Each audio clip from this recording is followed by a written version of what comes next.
Hello, everyone, and welcome back to another episode of the 8-Bit Adventures podcast.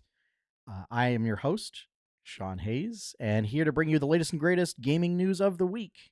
This is episode 322, and as I said last week, the focus of the focus of this week's episode will be the Nintendo Switch Direct and associated news. I do have two other, pieces of news in here. That are unrelated, that I thought were a bit noteworthy.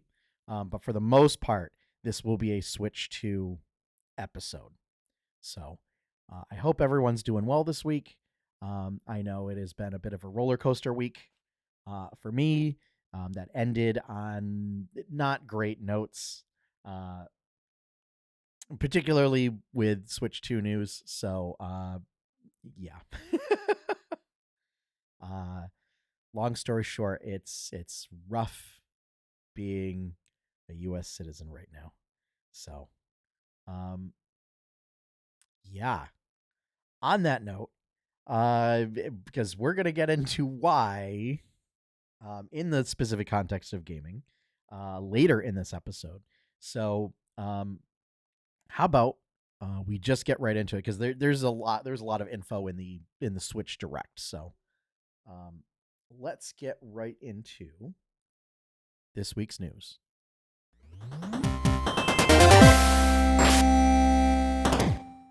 So to start things off, Wizards of the Coast has reported or announced that after 28 years with the company, and I hope I got his title right, lead creative designer and Acquisitions Incorporated Dungeon Master Chris Perkins announced his retirement. So yeah, this is a little bit of sad news. I mean, I knew it was coming, at some point. But yeah, Chris Perkins is retiring with the company. So he's been there since 1997 ish. And he started out just as a fan that was submitting stuff to Dragon Magazine, and basically worked his way up to the top. And he was the original DM for Acquisitions Incorporated, which was the OG actual play series. Before he started taking a step back, and Jeremy Crawford kind of took over.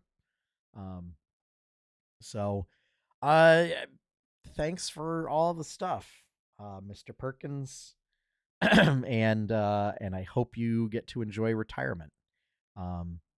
I expect that we won't really see anything more from Chris Perkins, as during an interview that he had with Critical Role on their series, or no longer available series, Between the Sheets.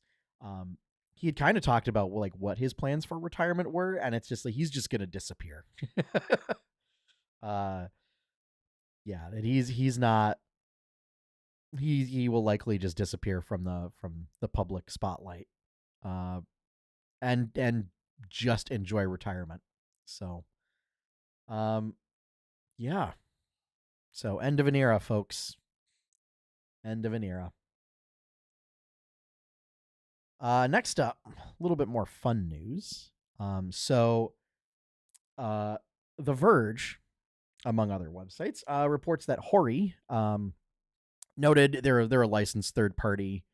I guess like they make stuff for Nintendo and like other video game companies. But they are like peripheral company. There we go. They're launching a Piranha Plant camera for the Nintendo Switch 2. So we don't have technical specs yet. So it is cheaper. So whether it's not as great of a camera, we don't know, or if they just have, I don't know, whatever manufacturing deals. But yeah, fully compatible with Switch 2. Noted, and I'll get into this later, is that you can use any USB-C camera with the Switch 2. So this will connect via USB-C. But yeah, it comes in like a little pipe base. And the mouth opens and closes. So when you want privacy, or you're like when you're not using it, you can close the mouth and it blocks the camera. So this is cool. I like this. From what I understand, Hori does have some pretty high quality stuff. They are licensed by Nintendo, so they do like the Nintendo seal of quality doesn't really get put on games anymore like it used to. But like it still technically gets put on third party products. So and this will launch on launch day. So yeah, might even be worth picking up even if you don't get a Switch 2. So yeah. Yeah, these are quirky little things. I wish Nintendo had done something like this for the official one. But instead it's just a very boring, just ball on a stick camera. So I think once I think it'll be kind of a wait and see to see what the specs are. Because if the specs come out and it's the same quality, then it really is a mind-boggling thing for how it's like $10 cheaper and a lot more thought put into it. Next up, our other piece of non-Nintendo Switch 2 related news. IGN reports that Wizards of the Coast had issued a DMCA takedown for the popular Baldur's Village mod for Stardew Valley up on Nexus Mods. And then seemingly, like, when people complained, they apologized and claimed the takedown was issued mistakenly. Now, I don't know. The Wizards of the Coast legal team and the management team and their track record isn't great, especially the past couple of years. So they could just be saying, "Oh, it was a mistake," to save face. I also don't know if they're using some sort of AI algorithm or pseudo AI algorithm to try and find things to issue DMCA notices, and that there wasn't an actual human reviewing it or something. I can't imagine that a legal team would be doing that, but who knows? We live in bizarro world now, so yeah. I have so I did this morning while I was getting the notes ready for the podcast, did check. It looks like that the mod is available once again. So it looks like that the DMCA request was revoked, and it is available for download once more. Notably, this mod got the support and the okay from Larian CEO Sven Wick. So who absolutely like gave all sorts of praise for this mod as like cool things that fans do. So yeah, in particular, this seems like a weird case for it. I don't know if it's because they were accepting like crowdfunding money for development efforts. But once again, like Wizards, get your legal team in order, please. Right? I know that you kind of want to try and capitalize on everything with Baldur's Gate 3, but don't know how to do it very well. But yeah, especially maybe if your lead creative director is retiring, maybe get your act together. So, but yeah, so this is now available for download over at Nexus Mods. This is something that I haven't dabbled with for Stardew Valley. Just because like there's been so much content that got released since I last played, I feel like I don't know if I need more content. But I'm sure at some point I will get to a point where maybe I will check this out. I would love to see if this is compatible with like like Stardew Valley expanded. Um and just make it just this super huge game. What it does is it adds a new village for you to go visit, where some of the characters live. So notably, Astarion and Shadowheart live there. Um, I'm sure uh, the mod developers um, would be excited to work on other characters. Um, so yeah, but also, I mean, whether it was an actual mistake or they're just trying to save face or not, I guess at least thanks to Wizards of the Coast for rescinding their DMCA takedown request. So, uh, yeah. So now we get into the bulk of our episode. So there was another Nintendo Direct this week. This time focused on the Nintendo Switch 2. Now, I'm going to go through some things that apparently have been there's been some misinformation going around, um, largely due to price differences between different regions. Um, so what we know here's what we know. So the release date is June 5th, 2025, 2 months from now. That's an extremely short window compared to other, like compared to the lead up for the Switch and everything. Uh, I'm shocked that they gave us all this info only 2 months out from release. Um, so there is that. uh, Game cards. I have seen some things where people are claiming that like that games won't be on the cartridges anymore, and that it'll just be a key. What this is certain games will have essentially like a game key on the cartridge. Not all games, some games. Um, but what this does is it makes like a digital title function like a physical title, where like when you're done playing, you can deactivate the game key to then either return, sell, give it to your friends, or whatever the cartridge itself. So in essence, it it has the functionality of a physical game cart in terms of being able to um, put it on like the secondhand market or give it away or something. Um, the difference is, you basically have to then download the game once you activate that key. So,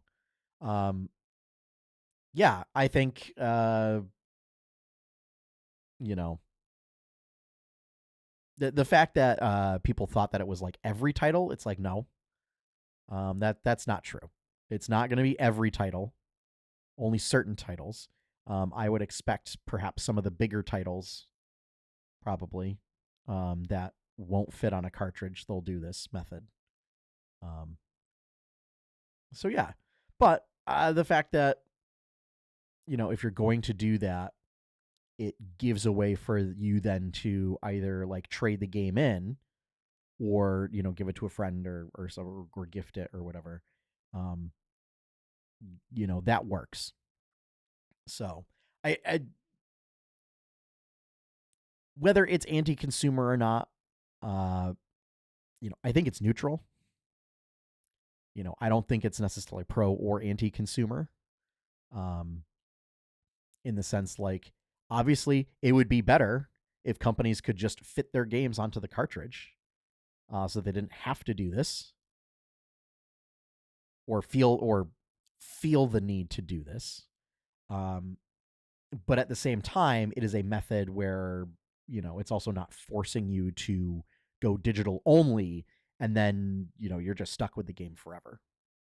Uh, so yeah, it does still also have the quirks of digital games of like if the servers go down, you can't Um, like you download it. So like if for whatever reason the servers to access that game to download it go down, you can't get it. But um so there's that. Virtual game cards. That's a thing. So this is for digital titles specifically, where it is an opt-in feature, where I'm sorry, that was last week's. That was on last week's news. All right, we're gonna put that aside then. That was for the Switch, um, but and then as far as the U.S. goes, I'm gonna get into this later. There is no pre-order date right now. Um,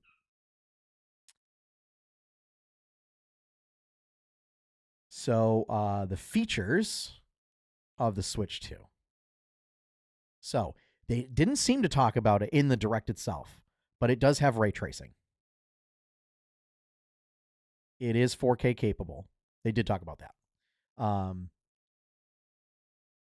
It can go up to 120 frames per second. It did talk about magnetic Joy-Cons. We kind of knew about that already. They did confirm that the Joy-Cons have mouse capability. And it has built-in chat.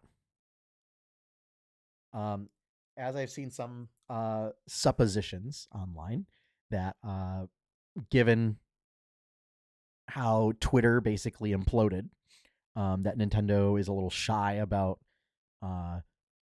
integrating functionality with other social media platforms, like third-party platforms. Because the thought was like if you could just use Discord. So Nintendo basically integrated their own, where they set up their own sort of video chat feature into the system itself. So that's why it's relevant that the camera functions. The Switch 2 itself has the microphone built in, so that you don't have to rely on a camera for a microphone. And a C button has been added to the controller to open up the chat menu. And what this does is it's actually, I think it's impressive for what Nintendo's doing.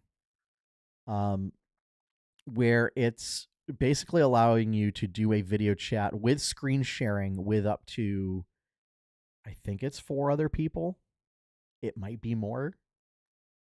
Or at least, or 3 other people. But it could be more than that.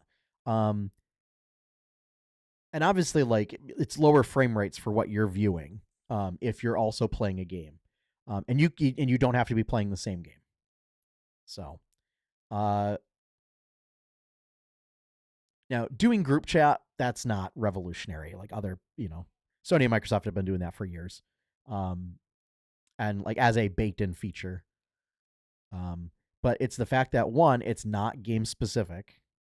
And 2, the video chat functionality, I think, is impressive. So, I do have my notes. I do have my notes.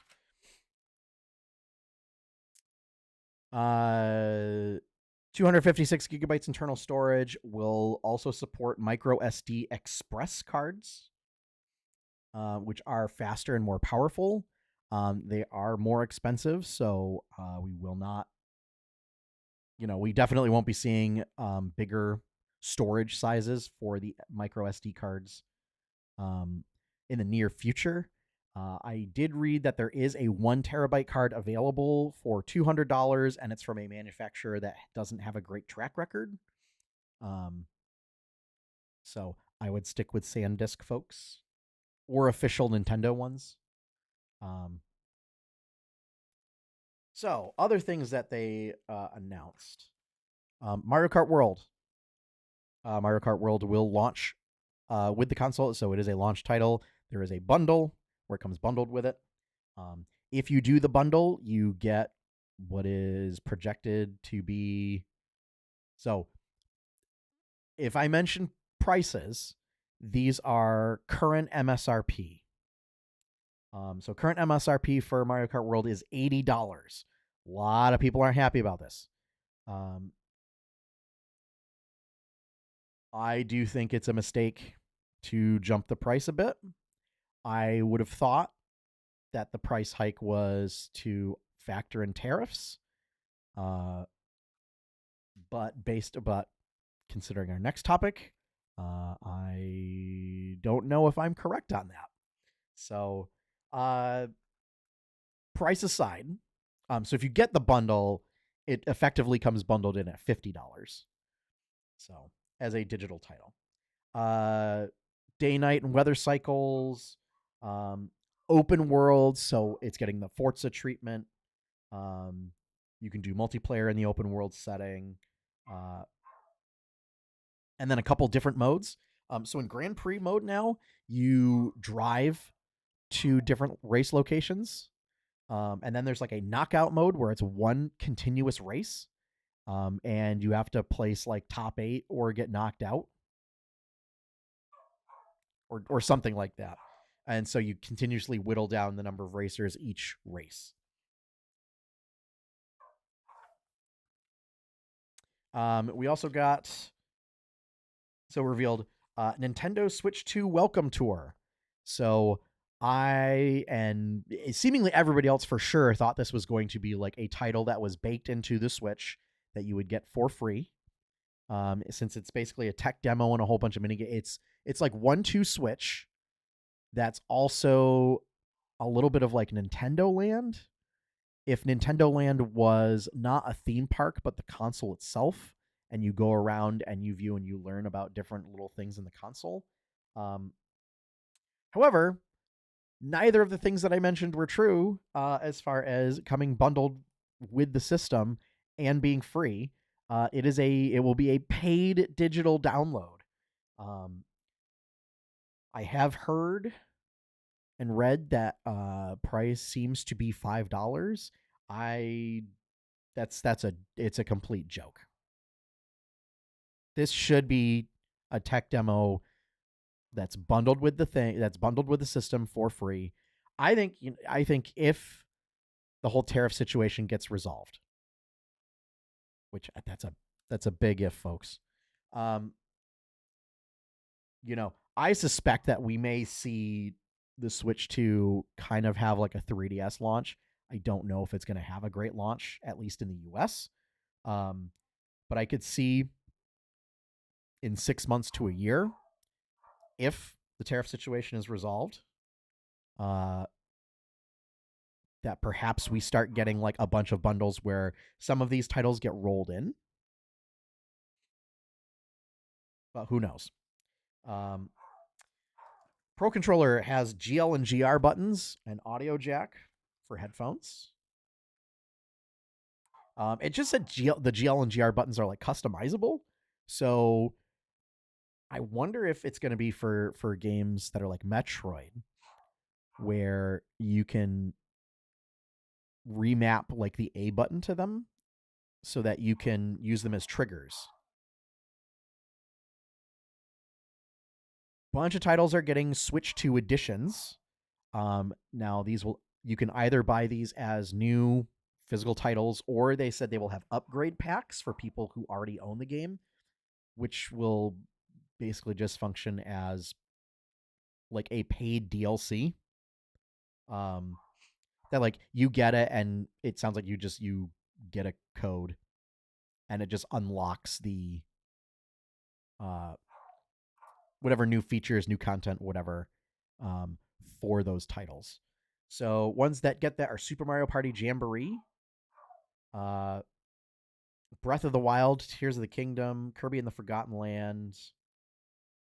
Sounds like Metroid Prime 4 will get it, but it's also launching on both Switch and Switch 2. Pokemon Legends ZA, again, launching on both. Some notes about Metroid Prime 4 is it will have, you can play it in two different modes. A quality mode where the visuals look better and plays at 60 frames per second. This is huge, folks. But what's even more interesting is you can play it in performance mode, which sounds like the visuals will be downgraded a little bit. And you can play it at 120 frames per second. This is wild to me. I did not expect that. But I was thinking it. I was like, if Nintendo wanted to be super smart about Metroid Prime 4, is they would do like the same level of visuals that Metroid Prime Remastered got. Since like that looked pretty good on Switch. And if this is going to be a much more powerful console, keep those graphics at that level and then focus on performance. And so like if you could get those and then it runs all the time at 60 frames per second, we're good. And then the fact that they're like, so my guess is I wonder if those visuals will be performance mode. So instead you're running it at 120 frames per second. It's fantastic.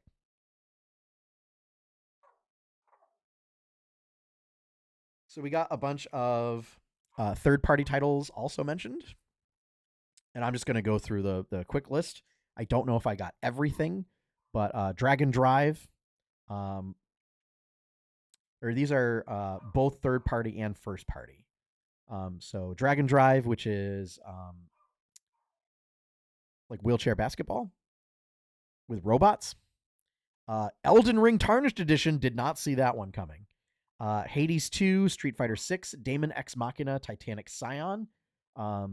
Hopefully this fares better than Daemon X Machina. Split Fiction, Hogwarts Legacy, Tony Hawk Pro Skater 3 and 4, Hitman, World of Assassination. So Hitman and Hogwarts Legacy will launch on June 5th. I believe Elden Ring will also launch on June. Elden Ring is 2025, sorry. Project 007, Bravely Default HD Remaster, Yakuza 0, Hyrule Warriors Age of Imprisonment, Deltarune Chapters 1 through 4, that will launch on June 5th.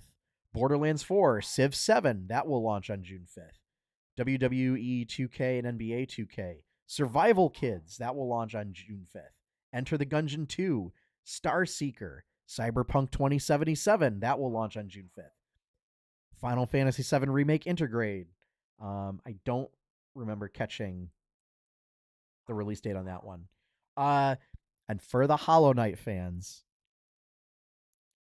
they did mention Silksong. Silksong was mentioned, folks. Still listed as 2025. Which, funny enough, also still the release date for Metroid Prime 4 Beyond. In addition, the Nintendo Switch expansion pack will get GameCube for Switch 2 specifically. That will launch on June 5th. The titles in the initial launch lineup include Wind Waker, Soul Calibur 2, the GameCube edition, F-Zero GX, Mario Sunshine, Luigi's Mansion, Pokemon XD, Mario Strikers, Fire Emblem Path of Radiance, Chibi Robo, and Pokemon Coliseum. So it's not a bad launch lineup. Oh, and that's not. I'm not even done. Wild Hearts, Witchbrook, Rune Factory, Guardian of, I think it's Eurasia, Star Wars Outlaws, Fast Fusion, Shadow Labyrinth, Fortnite, Professor Layton, and the New World of Steam, The Duskbloods, which is a new title from Software. That is a Switch 2 exclusive. Kirby Air Riders, a sequel to Kirby Air Rider, and Donkey Kong Bonanza, a 3D platformer Donkey Kong game. That will launch on July 17th. Of note, so folks who noted the price that I had mentioned for Mario Kart World, that appears to be $80. Donkey Kong Bonanza is listed at $70. So Seems like Mario Kart is getting the sort of premium price treatment, but also prices went up by $10. I don't know. I don't know what the pricing strategy was. I don't know what Nintendo's strategy is on this. I don't know if the claim is just inflation, materials, if they were trying to incorporate the current tariffs and the prices, and then those tariffs also affecting the global market. I don't know. Or if it was just straight up like, oh hey, most games are now $70. We'll just price everything at $70 and put premium stuff at $80. I don't know. It doesn't make any sense to me. So yeah. I'm not frothing at the mouth angry like some folks on the internet are, because it's the internet and everybody overreacts to things. Because that's what gets you clicks and views. Uh you know, I'm a little disappointed, but at the same time, I mean, am I surprised? Not really. Let's put it that way. So, uh that said, when I saw the direct, and for the 2 days of direct day and the following day, I was super excited. And then for our last topic,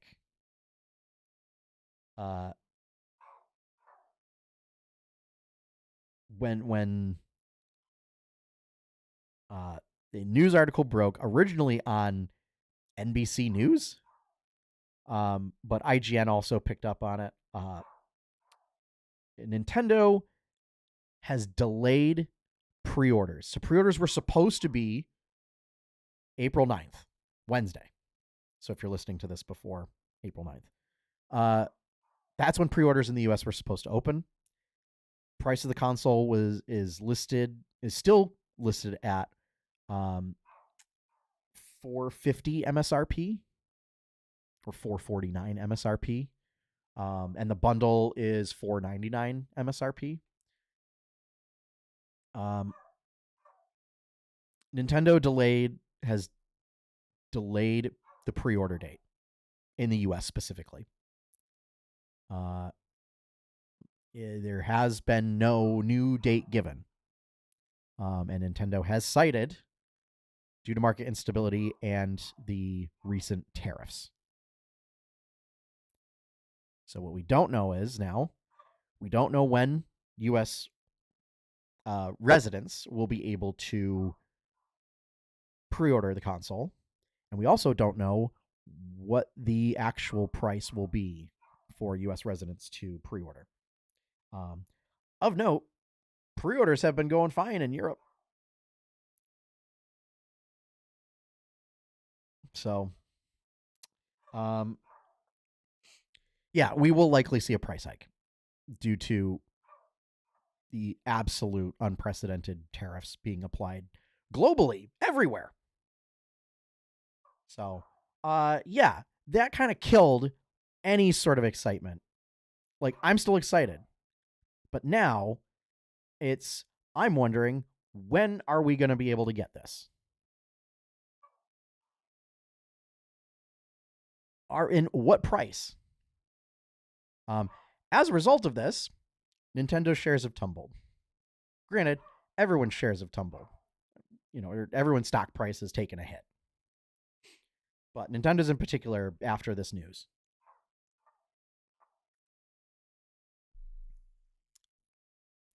There was thoughts that the current price being as high as it is was like in anticipation of tariffs. That may be true.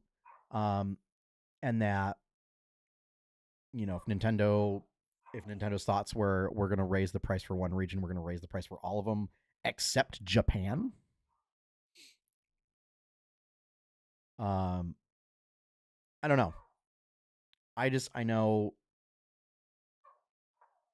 I'm so tired of having to deal with this stuff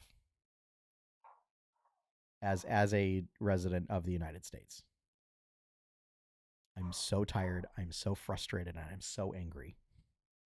Cuz now, I had a budget. I had a budget set aside and figured out for getting this. And now, like, we could, in theory, see the cost go up 50%. Like, we could be looking at a $600, $750 console.